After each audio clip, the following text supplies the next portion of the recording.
Mensgemaakte sosiale wapen, onbekende handgebare, dooie mense maak asof hulle my ken.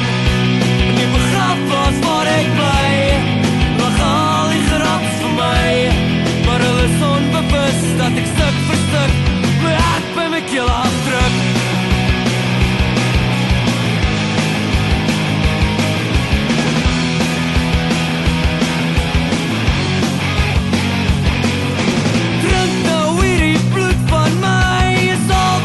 Wat jy kan kry, spesiaal my hare vir jou oopgesny, en sê net dit lyk mooi.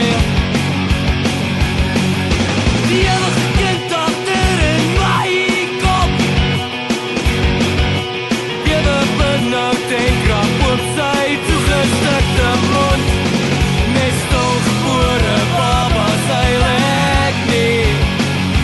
Oor die onregverdigheid van die lewe nie, niemand lewe reg.